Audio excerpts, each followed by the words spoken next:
प्रज्ञा को रील्स बनाने का बड़ा ही क्रेज है और वो दिन भर रील्स बनाती रहती है। खाते पीते घूमते फिरते घर में कॉलेज में रील्स बनाने के कारण प्रज्ञा पूरे कॉलेज में हाईलाइटेड है। जहाँ उसके रील्स सभी को पसंद आते हैं, वहीं मनीषा चिंता में डूबी रहती है। एक रोज जब खाते हुए प्रज्ञा रील्स बना रही होती है, तब मनीषा कहती है, एक मिनट भी चैन नहीं है इस लड़की को।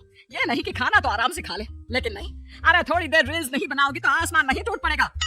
अरे मम्मी, इसी को तो कहते हैं डिटर्मिनेशन। तुम नहीं समझोगी ये सब। ए भगवान, इस लड़की को सद्बुद्धि दे। जब देखो तब टेढ़ा बाका मुंह बनाती रहती है। मनीषा की बात का प्रज्ञा पर जरा भी असर नहीं होता और वो खाते खाते रील्स बनाती रहती है। दिन बीतने लगते हैं और देखते देखते प्रज्ञा का कॉलेज भी खत्म हो जाता है। आए दिन कोई ना कोई मनीषा को प्रज्ञा की शादी करवाने का सुझाव दी जाता है। सब ठीक ही कहते हैं, प्रज्ञा की शादी कर देनी चाहिए। अपने घर के कामकाज में व्यस्त हो जाएगी तो खुद ही ये रील्स और नाच गाना बंद हो जाएगा। मनीषा और प्रेम प्रज्ञा के लिए एक अच्छा लड़का ढूंढने लगते हैं और तभी विकी का रिश्ता प्रज्ञा के लिए आता है, जिसने प्रज्ञा को उसकी रील्स देखकर पसंद कर लिया था। अगले दिन विकी अपने माता पिता के साथ प्रज्ञा के घर पहुंच जाता है और प्रज्ञा साड़ी पहने हाथों में चाय की ट्रे लिए उनके सामने आती है। जब विकी को पसंद है तो हमें भी बहुत पसंद है। बहन जी, आप बारात की तैयारी कीजिए। एक बार लड़का लड़की अकेले में बात कर ले तो अच्छा रहेगा। हाँ हाँ, क्यों नहीं। मनीषा विकी को प्रज्ञा के कमरे में भेजती है, जहाँ प्रज्ञा पहले से ही रील्स बना रही होती है। तभी विकी कहता है, आ गए आपके साजन जी, हमारे साथ ये रील्स कंप्लीट करती तो और भी अच्छा रहता। अच्छा जी, अब आ ही गए हैं तो बना ही लेती हूँ आपके साथ।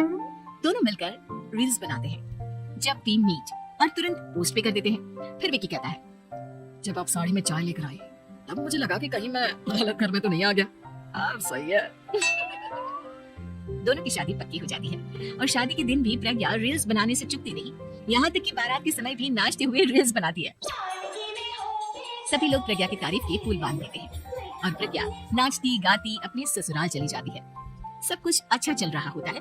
प्रज्ञा यहाँ भी दिन भर हर चीज की रील्स बनाती रहती है, लेकिन कुछ दिनों के बाद जब सुनीता कहती है, बहू, ये रील्स के साथ साथ कुछ काम भी कर लिया करो। वैसे तुझे और क्या क्या बनाना आता है? मम्मी जी, वैसे तो सब कहते हैं कि मैं सब कुछ अच्छा बनाती हूँ, लेकिन मुझे लगता है कि मैं मैगी अच्छा बना लेती हूँ, हाँ, कॉफी भी अच्छा बना लेती हूँ और मुंह तो सबसे अच्छा बना लेती हूँ। अच्छा अच्छा।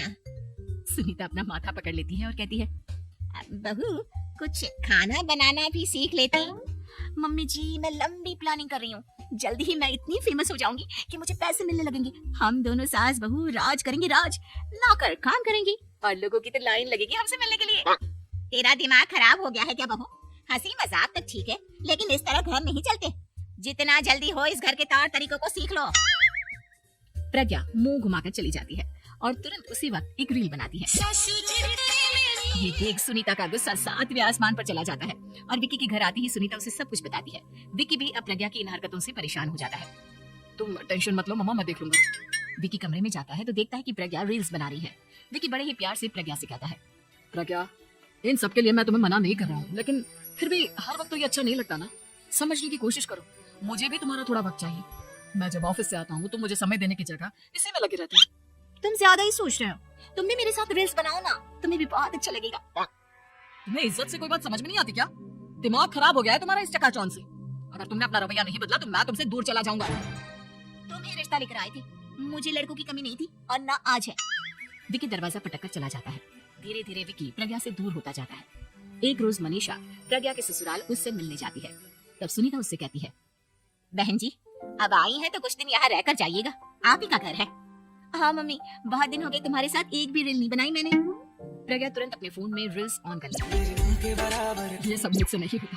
तेरा ये भूत अभी तक नहीं उतरा क्या? बहन जी, आप कुछ कहती नहीं क्या इसे?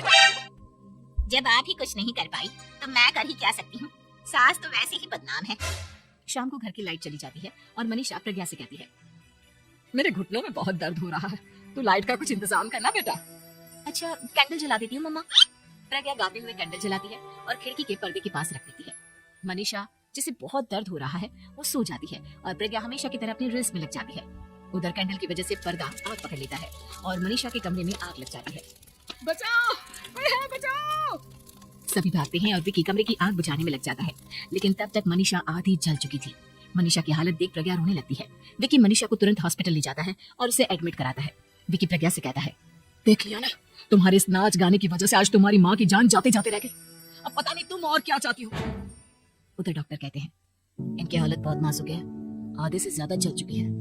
प्रज्ञा रोती हुई मंदिर में जाती है और भगवान के आगे जाकर कहती है, भगवान मेरी माँ को ठीक कर दो, मैं कसम खाती हूँ हाथ से ये रील्स बनाना छोड़ दूंगी, बस मुझे मेरी माँ वापस मिल जाए।